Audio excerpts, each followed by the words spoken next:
Ever feel like you're presenting the perfect solution, but the deal kind of like slips away? Like you're stuck in this price war, even though you know your product is better. Yeah, it's a super common frustration in B2B, especially with these complex deals, lots of moving parts. Totally. And that's exactly what we're diving into today, why just being good, it isn't enough anymore, Hmm. and what you can do to really stand out, make a splash. We're really going to dissect the challenger customer, help you ride those waves when you're selling to a whole group, not just one person.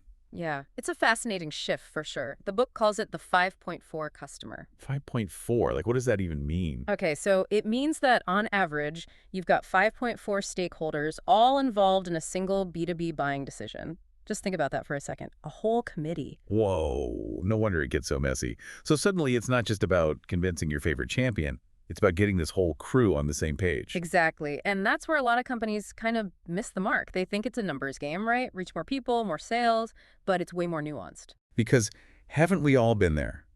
Amazing presentation, everyone's in the room, you nailed the features, the benefits, and then dot nothing. Crickets. The one of three problem in action. Okay, gotta unpack that one. One of three problems. So let's say you have the absolute best solution, like truly the perfect fit.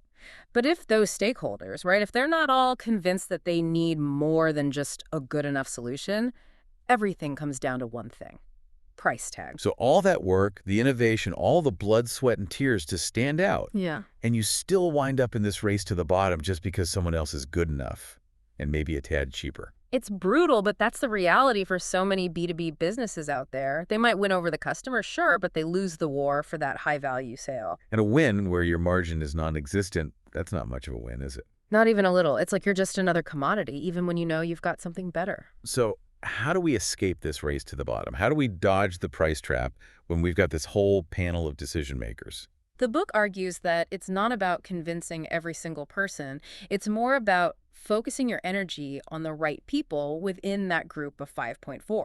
And I'm sensing they're not talking about the person with the biggest title or the one holding the purse strings, right? Catching on, the challenger customer says it's all about identifying the mobilizer. The mobilizer. Okay, sounds kind of like a superhero, someone working on the inside. Tell me more. So we're not talking about your typical cheerleader or coach here. We're talking about the folks within the customer organization who just have this knack for driving change, building consensus. They're the ones who can really get everyone else on board. So it's about finding that one person who not only gets your solution, but can rally the troops around it. But in a group of 5.4 stakeholders, how do you even start to figure out who that mobilizer is? Could be anyone. And this is where the challenger customer gets super practical. They've identified 7 distinct stakeholder profiles, and 3 of them always show up as mobilizers: go-getters, teachers, and get this, skeptics. Hold on. Skeptics. Those are our effective mobilizers. That feels a little backward. I mean, don't get me wrong. I'm all about a little healthy skepticism, but aren't they usually the ones pumping the brakes? It might seem that way at first, but really think about how a skeptic thinks. They analyze everything, incredibly thorough. You can't just win them over with a flashy presentation or some smooth talking. They need proof, data, the hard facts, a deep understanding of the problem. So if you win over a skeptic, you're not just getting their yes, you're basically disarming any future objections, right? They've already poked holes in every other option. You got it. Their pickiness, it's a feature, not a bug. They'll have thought of the roadblocks, considered every angle. Makes them super valuable when you actually get to implementing things, too. That's a great point because closing the deal is only half the battle. A smooth implementation, that's the dream. And who better to make that happen than the person who is thinking about all those little details right from the start? Right. For sure. Okay, so we've got the go-getters, the ones who want to see action and results. We've got our teachers, those who paint the picture and get everyone excited. And then our skeptics who, let's be real, bring that reality check and make sure we've dotted our I's and crossed our T's. And the cool thing is that these mobilizer types, they're everywhere. Doesn't matter the industry, the size of the company, even their job title. It's all about how they approach problems and make decisions. So you could have like a brand new go-getter or a seasoned skeptic up in the C-suite. Exactly. But, and there's always a but, right? Just knowing these profiles isn't enough. It's like having the map but no compass. Okay, so how do we give our teams the tools to not just spot these mobilizers, but really get them on board? Where's our compass? Time to talk about the power of commercial insight. Think of commercial insight as that missing compass. It's the key to really unlocking their influence. Okay, you've definitely got my attention. Lay it on me. What is commercial insight? So, imagine this. You're not just showing off how much you know, you're handing them, the customer, this whole new way of seeing things about their own business, something they've been missing. So less about being a know-it-all, more about being a truth teller. Exactly. It's not about being a thought leader. It's about uncovering this hidden problem, something they haven't even seen, a missed opportunity. Or maybe even just shining a light on what it's costing them to do nothing. Things that people just don't think about day to day. You know what I mean? It's like you're holding up this mirror, but it's like X-ray vision. Yes. And the challenger customer actually gives you a framework for developing this commercial insight. Starts with, get this, understanding the customer's existing mental model. Mental model. I feel like I should know what that means, but humor me. It's like their internal rulebook, how they think their business works, deeply held beliefs about what causes what, their autopilot. Okay, got it. So you understand their autopilot, then what? Then you look for the gaps, the blind spots. And that's where you come in, not to contradict them, but to give them a new angle, a fresh way of seeing the very problem that's been bugging them. Not just any old perspective, though, right? No, absolutely not. It can't just be some random thought. It has to be insightful, something that really makes them go, huh. And ideally, backed up by data, hard numbers. So less, hey, you're doing it wrong, and more, have you considered this data point that changes everything? Bingo. That's the commercial part of commercial insight right there. You've presented this new insight, this aha, and then you connect it back to what you do, your strengths. You become the guide to tackle this new challenge. So it's like, not only did we find this hidden leak in your basement, but we also happen to be the best plumbers in town. There you go. You're not focused on you, on selling. You're focused on them, on the value. Love it. Give me an example. How about some real-world commercial insight magic? Oh, the challenger customer talks about Dentsply, the dental instrument company. All right, dentistry. How's this work with teeth? So they had this new line of instruments, thought they were top of the line. You know the drill. New product. Gotta move it. Classic. Right. But instead of leading with features and all that jazz, they pumped the brakes. They realized dentists, they often had no clue how much hygienist absenteeism was costing them. The hidden cost. Yeah. They know it's a problem, but haven't really done the math. Exactly. So instead of jumping right into a demo, Dentsply reps, they started asking about those hygienists calling out sick. Yeah, it's annoying, throws everything off. But what can you do? Right. And that's when the Dentsply rep, armed with that commercial insight, would help them break down the real cost. Lost revenue, training replacements, the hit to morale, even patients who jump ship because of all the reschedules. Suddenly, it's not just a little hiccup, it's this whole chain reaction, hitting their bottom line harder than they thought. And by putting a number on it, suddenly there's this urgency. The dentist is like, wow, this is eating my profits. Cue the solution. Only then, after reframing the problem, do they bring in the new instruments, right? They're not just tools. They're the answer to less hand fatigue, less discomfort, fewer absences. It's a more efficient practice. So smart. They flipped the script completely. They weren't selling instruments. They were selling a solution to a pain point that suddenly felt very real and very expensive. And it works because it aligns everyone. It's not about selling more. It's about helping those dentists build thriving businesses. And who doesn't want that? So commercial insight is about finding the hidden pain, putting a dollar sign next to it, and then saying, we've got what you need to fix it. You're getting it. And the book has tons more examples, but the takeaway is commercial insight is your golden ticket. It's how you get those mobilizers engaged because they're the ones who want to make things better, right? They live for that aha moment. Totally. And once you've got a mobilizer on board with your commercial insight, they become your internal champion. They help you build that consensus with everyone else. This is great stuff. But even with amazing commercial insight, how do we get it in front of the right people? How do we make sure those mobilizers are the ones who see it? That, my friend, is where a killer marketing strategy comes in. The book calls it mobilizing demand. It's not just about getting leads, it's about attracting and prepping those mobilizers early on. So it's about quality over quantity, That's right? sure. Getting the right people in the door, the ones who are ready to champion your solution from the inside. Yes. And how do you do that? With a spark, introduce, confront content path. Spark, introduce, confront. Okay, I'm definitely intrigued. Break it down for me. What is this content path all about? Think of it like a 3-act play, but for your content marketing. It's designed to grab attention, then give them some context, and then bam, challenge their thinking. You're gently nudging them toward a new way of thinking. So we're not just throwing stuff at the wall and seeing what sticks. There's a method to this madness. Big time. Every stage has a purpose. It's all very intentional. Now teach me, what's the spark? The spark is your opening act, right? It's all about grabbing their attention. Think like that scroll-stopping headline, the question that makes them need to know more. Got him hooked. What's next? Act 2. Introduce. Give them a little taste, a little more info, maybe a sneak peek of that commercial insight you're working with.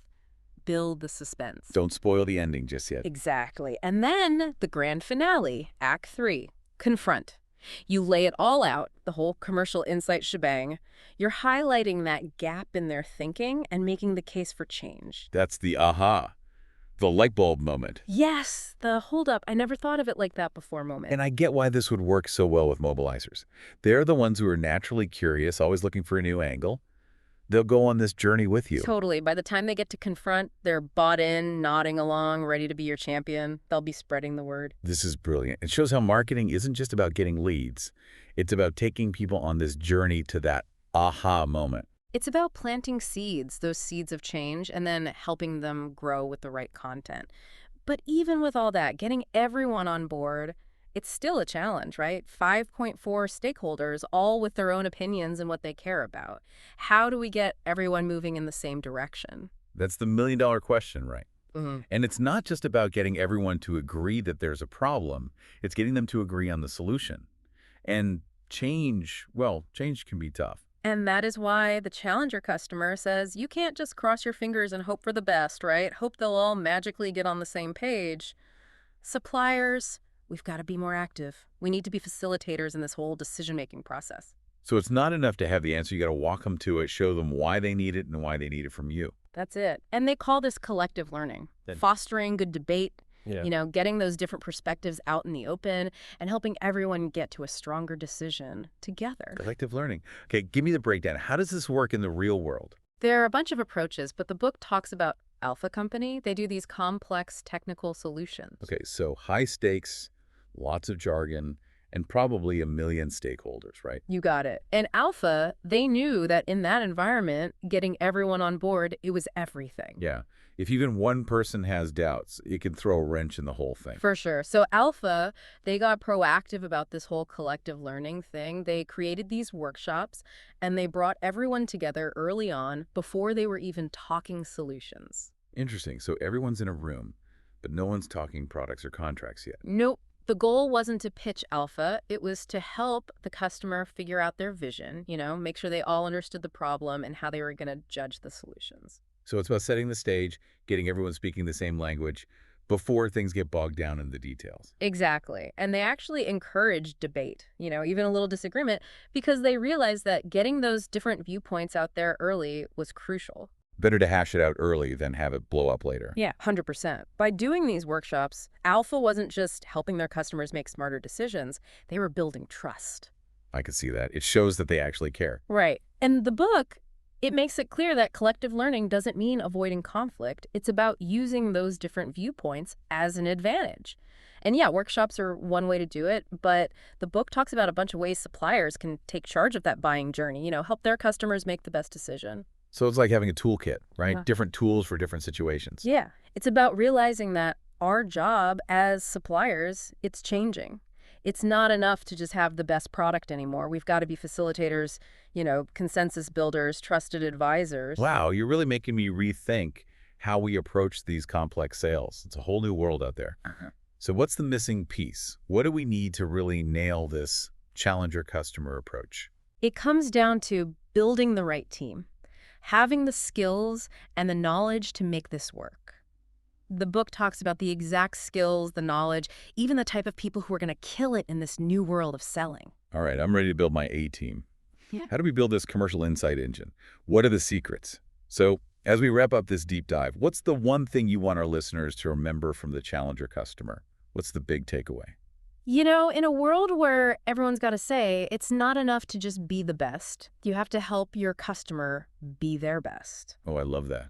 It's about partnership, not just a transaction, helping them rise to the occasion. That's it. And that's what makes this so powerful. You're building these relationships that last, built on trust and everyone winning, not just quick wins. Playing the long game. It's about connection. You got it. And the cool thing is the challenger customer, they've got a whole roadmap for building this within your own company.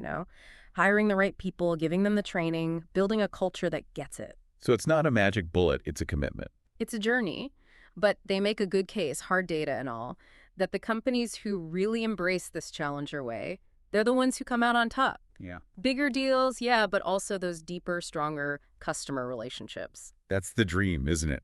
Where your customers are invested in your success just as much as you are in theirs. This has been fantastic, unpacking all these strategies from the challenger customer. We've gone from wrangling all those decision makers to the power of commercial insight and how to actually get everyone on board. I've loved chatting about it with you. I hope everyone listening is fired up, maybe a little challenged, and ready to try some of these things out. Absolutely. The challenger customer, if you're in B2B, it's a must read, especially if you're tired of that race to the bottom. And for those who are ready to dive in, they've even got a toolkit to get you started. No excuses. Huh. And one last thought, something for everyone to chew on. How well do you really know your customers? Are you just scratching the surface, or are you really digging deep, trying to find those things they haven't even said out loud yet? Wow, yeah. If you don't understand their world, how can you really challenge them, right? How can you find those hidden truths, those ahas that lead to real solutions? Ask the hard questions, the ones that make them think differently. So good. This was amazing. Thank you so much for taking this deep dive with us into the challenger customer. It's a pleasure. And for our listeners, keep challenging, keep learning, keep pushing those boundaries. We'll catch you on the next deep dive.